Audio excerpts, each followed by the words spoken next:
thanks for taking the time to join us. As I mentioned earlier in the introduction to the day, we've been using Tito since I think the very first ever Elcon, and maybe an event before that as well. And one of the things, obviously that we've been going through with this pandemic is a lack of in-person events, and just like DevRelc on Earth, most of the events I've seen. Sorry? Which is a good thing. Stay safe, stay home. Yeah. But for you as someone running a business, it's perhaps been difficult. So, but first, I want to know, what prompted you to start a business, or as side project initially, that dealt in tickets, because there were lots of options already around. So what was it that Tito brought to the table? Yeah, so it goes back to about 2009. Andy McMillan, who now was running XO Fest. You may have heard of a big indie fest in Portland, Oregon. He at the time was he was younger, and he was hosting a conference called Build, where he was inviting really prominent web folk to Belfast. And he cared so much about the experience of everybody, from the point of buying tickets all the way to the badge and the design and the welcome pack at the conference. And I love this. I thought it was great. And I wanted to replicate his amazing ticket buying purchase or experience, which was buy tickets, pay, and now you got tickets. So you didn't have to fill in like half your demographic information before you even got tickets. You paid and you had tickets. And then later, I think he sent an email saying, now fill in your badge details. And it was all done at your own pace. And I loved that. So I was super inspired by what Andy had done at Build.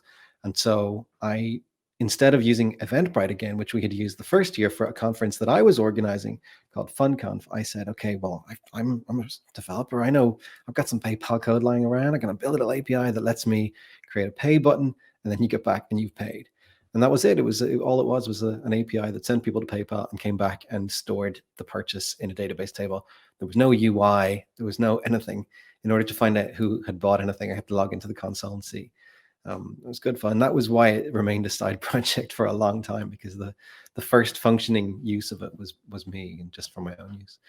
And then as we did start to develop a UI, and it was so simple, but I think people appreciated that, and people kept saying, this could be a business. And I was like, no, it's just a toy. And then 3 years later, it was a toy that was making 10, 20, 15, 20 grand a month. And at that point I was like, okay, it's a business now. What do we do next? And so we incorporated. And yeah, I mean, it's in stark comparison to Veto, in the sense that I used to go around, give presentations like this, and I would go through Tito's first year. We've processed €1 million in ticket sales for customers worldwide, and we have made €0. And it was almost like I wore that like a badge of honor. Like, it was amazing that I was giving away this software for free and not making anything. But in the background, I was killing myself doing contracting for other people and not charging people to use the software. Whereas with Veto, we started the first line of code on March 3rd, obviously under serious duress. And the first revenue was 41 days later. And so, like, yeah, stark contrast that we didn't need to make that revenue 41 days later, but I definitely wanted to break the back of the Tito experience, where we'd gone 2 years before I think we charged anyone, because we were shirking away. Oh, nobody would buy our software. It's like, that's not how it works. So yeah, I built it as a toy for myself, and it took a long time to convince me that it was worthwhile as a business. And I think that sort of hurt the business, that I didn't take it seriously. Whereas Veto, I've come out and it's a business, because it's in the backdrop of not only being built in a company that already has an existing business in Tito that's now making, or that was making, toward €1 million.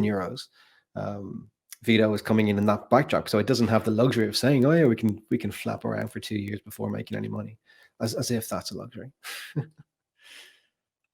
So before we move on to the story of Veto, then I'm interested to know. So the people who come to DevRelcon and are watching now, broadly speaking, working in developer relations. So they're running meetups, they're running conferences, they're sponsoring conferences, and so on. And you, as someone who's organized events as well as creating software for event organizers, what have you what would you say that you've seen in that position over the past, what is it, 3, 4, 6 months, depending on where you are Right. in the world? What have you seen change? And I know that might sound like a really dumb, obvious question, but like you have so much contact with other event organizers. I'd just love to hear some Yeah. of the things you've seen happen. Well, yeah. So I mean, not as much as you might think, because I mean, with the pivot, it meant 16-hour days and that kind of thing. But there are a few highlights. I mean, so we started putting on shows as our way of saying, okay, well, let's just start doing what we would have done and show people what you can do. Yes, with Veto, but um, I'm going to go back actually a little bit.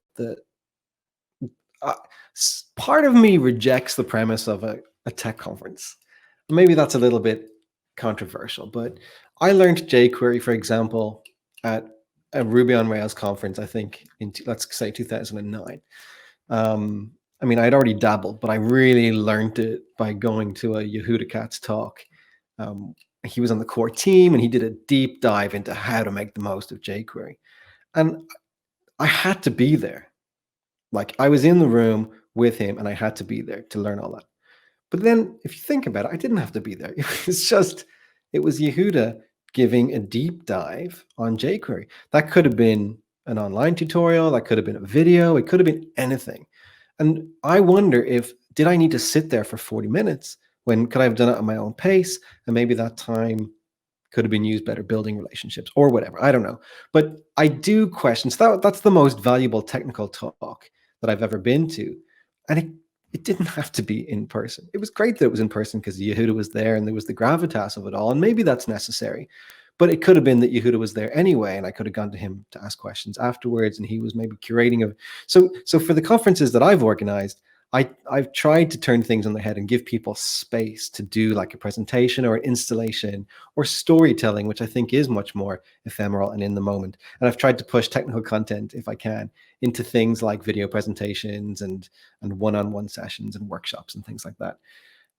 And so that's where I see the potential for stuff like meetups, where these presentations specifically for sharing technical content ought to be so much more accessible in an online space. So that's kind of my controversial premise, that like maybe we were doing it wrong anyway, and that we just needed to be awakened to a better way to learn, specifically to learn, because I also reject the premise that we ought to try and replicate the intangible of meeting and gathering in person. And there's so much intangible. And there's so much value to being in a room with a person in a time. And Horace Dediu, who's a Tito investor and a prolific writer on Apple and a mobile, he put it so beautifully to say that an in-person event becomes a part of you in a way that watching a show doesn't. And if you can call them e-conferences or virtual conferences or e-meetups or whatever, but what they are at the end of the day is shows. It isn't really any different from watching YouTube or a show on YouTube or watching Netflix or show, and it's a show. So I think of all these things as shows. And a conference can be a show as well. And it makes sense to describe a conference as a show, because you go to a show at the theater and it's live and it's in person. It's a show. I just think I like that phraseology. So the things that I've seen that are really effective.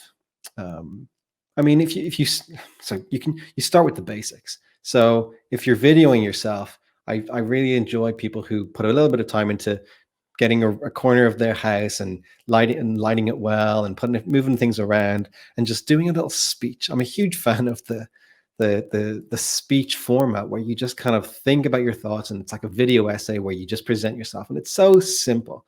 And somebody did that at our first event, and it was really effective. Then there's like the Loom is popularizing the format of like the little bubble in the corner and the slide deck, which works, but it's sort of I feel like it lacks a little bit of imagination, because slides are the kind of things that ought to be touched. And I don't think anybody has solved this particularly well, but so I guess Apple did at WWDC. If you put code on a slide and you're watching it online, you should be able to copy paste the code. Like, that's obvious, but it hasn't become commonplace that that's a thing you can do, apart from in things like the e-learning platforms, where all the slides effectively are HTML, CSS, and JavaScript anyway. But so that's kind of something that I haven't solved. And I mean, if we were doing it in this format, if I was sharing slides, you wouldn't be able to copy paste the code. So I think there's an opportunity there to create a really great experience where you can, if I was watching Yehuda to teach me jQuery, I could just copy paste from his slides. And then that leads me to the harder stuff, which is edited video content, right? And this is where you think about your presentation as a movie, as a short movie. And movies are a broad spectrum right now because we have TikTok, which is like the curated 15-second video. There's Vine, it's even shorter. It's not, like those are movies as far as I'm concerned. And some of them literally use movie special effects to create amazing results. But as you move through it, like you can, like YouTube, all of us love 5-minute YouTube videos, an explainer video about Game of Thrones or about Watchmen or about whatever we've just watched, or how to tie a knot in your shoes 5 different ways, or any of these. Like, people have been doing this, and these are great sources of inspiration for how to deliver the kind of stuff that we're used to sharing online or offline, online, all the way up to like reading In the Blink of an Eye by Walter Murch and learning how to do emotive editing, and learning a bit about digital cinema, lighting, cinematography, all that, and taking these techniques, like going and watching Star Wars and trying to replicate one of the famous scenes from Star Wars, just for fun, but also because it's a successful medium for putting across a message. So to sum up that whole point is that what I see people doing, the bits that really excite me, are people being creative to solve the problems in new ways, and also just the opportunity for being forced to look at these problems in new ways. Is that enough? All right. Yeah, that's great. Thanks. So then, okay, so you're faced with a situation where your customers weren't making money, so you weren't making money suddenly, right? And what led you then to say, okay, we can build something to replace what's missing in super quick time? Right. Well, I'll start with super quick. So I cut my teeth building software super quick. Before I started doing things by myself, in order to make money quickly, we would advertise that we'll build your app in 5 days. And we did. We absolutely destroyed ourselves a couple of times to build apps really quickly, but it worked. And it was about just focusing things and narrowing down the backlog to the smallest working parts, and identifying like the absolute minimal viable, all that stuff. We used to do that for money. So I mean, that was back in those days, those heady days before I had built Tito, and that became everything. And so I had a lot of practice building apps and things quickly. So that was the kind of the fast thing. I had faith that we could get something shipped and out the door quickly. The other reason I thought we could do that is that we had just done it was like a 6-month rewrite of Tito spread out over 3 years. And so we had spent a long time making technology decisions, like choosing to go with Vue and then learning Vue and then relearning Vue and then relearning it again properly because we didn't read the documentation right first time. And like tools like WebSockets for real time, and learning the nuance of how Rails treated those kind of things. And so we had done a huge amount of homework and technology decision choices, and made so many mistakes that we knew the answers to but hadn't yet implemented in Tito. So when it came to starting a new app in March, it felt like there was like 6 months of research that we didn't have to do, so that we could get up and running quickly. So that's how I feel like we managed the fast bit. And now I feel like I'm forgetting the first part of the question. Well, I mean, just what led you to God, oh yeah, okay. to choose to build something online like that? Yeah, so that's again, there are a couple parts to that. So we had started branching into events ourselves, like come to this Tito event and we'll buy you dinner and we'll bring you around Dublin, and then we'll just talk about running events. And so we were doing these things for event organizers, and a common question was, where do we go to hang out or meet each other or find each other after the event?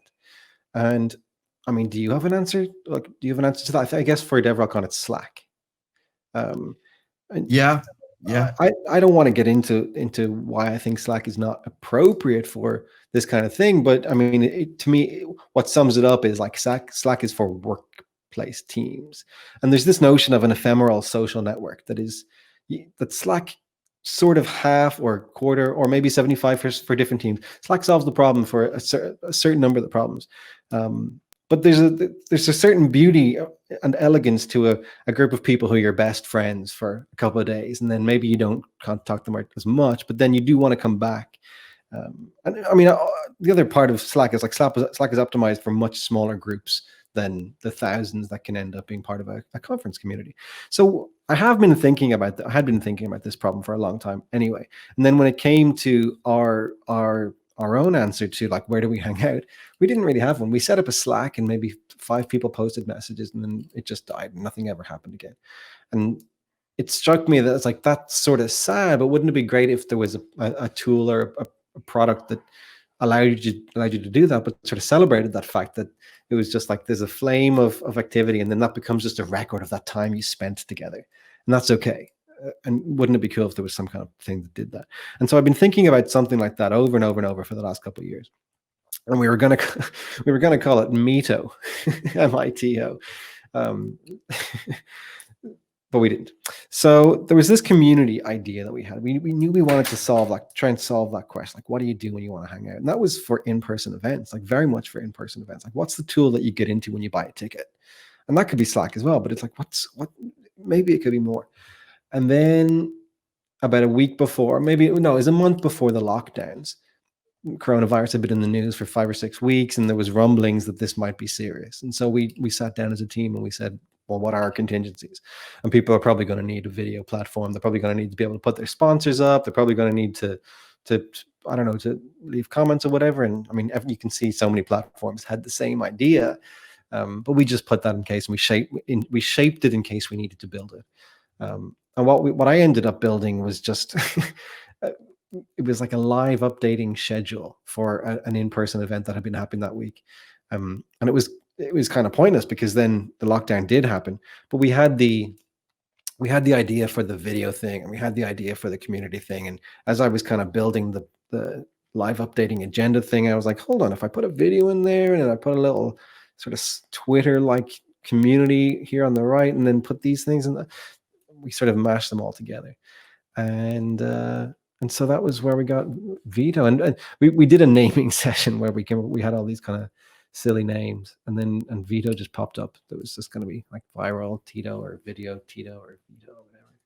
And then of course finding a domain name, like we started off with Tito.wtf, and then we got Veto.community, which for a long time I was saying the community is everything.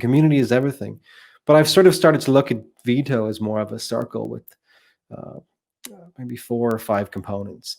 And community is certainly really, really important, because people stick around for community. Like if you're going to a conference, you don't know the community before you go. So you go and you look to see what the content is.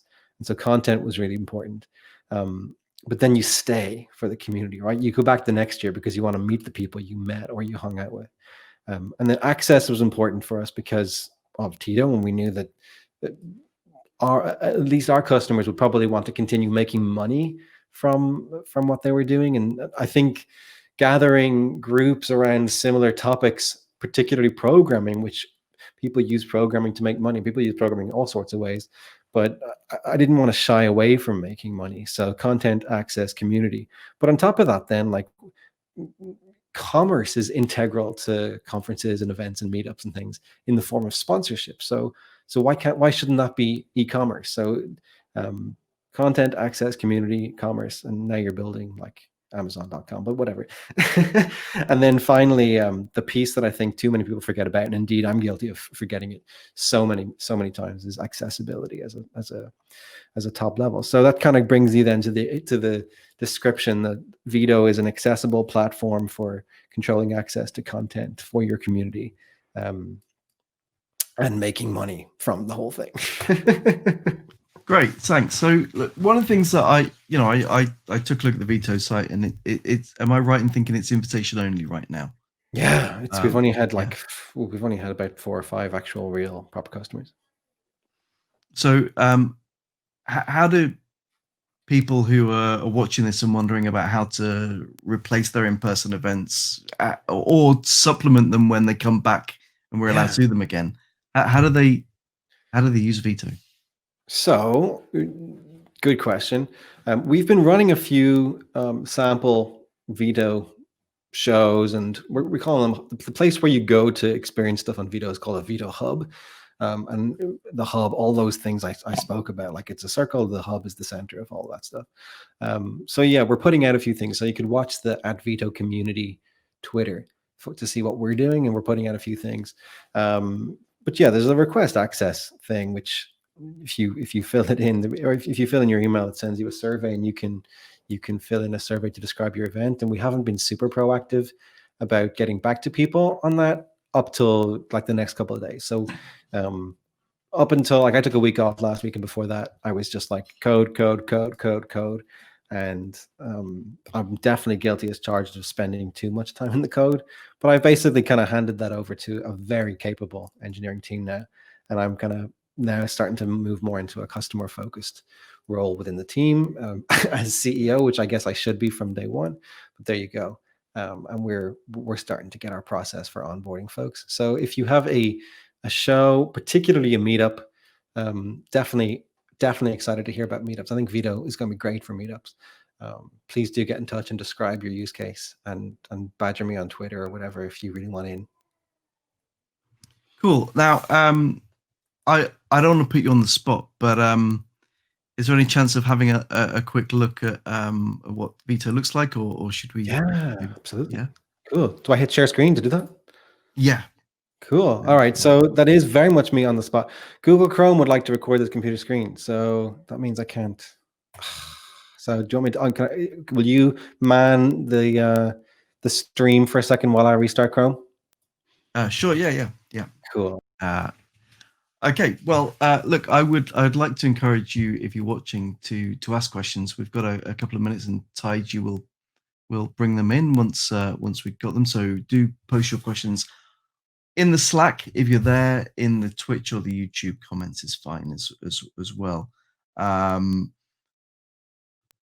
One of the things that I'm really interested in finding out is how we can use Veto for DevRel on Earth in future. Now, like I say, for this one, we're in Slack, we're in YouTube, and a little bit of Twitch. But I really like the idea of building this ongoing community for DevRelCon. But yes, let's bring Paul back in. All right. Hello. So if I do this one. Oh yeah, did I finish the story that we got vi.to, which is great. Oh, cool. Yes, shout out to DuckDuckGo. So this is the signed in view on Veto. Well, and you see I said 4 events, but we've had a few more. So let's have a look. So I did actually set up a hub for this. Where did it go? Paul at DevRelCon.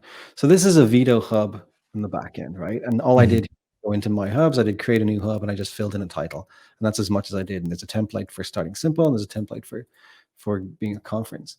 But what's cool about it, and what I think is really cool, is that before I touch anything, I get a hub, right, that I can invite people to. And I mean, it's not, but it's sort of your own private Twitter, right? And I think Twitter as a model, in terms of the following model, I call it the Twitter model, but it's the following model, and it's deployed in thousands of apps around the world. But I decided that was more effective for this kind of thing, because what's nice about Twitter for a small group is that it feels like chat, just like Slack. But for a large group, you can then you can do more interesting things, and you can curate your own feed.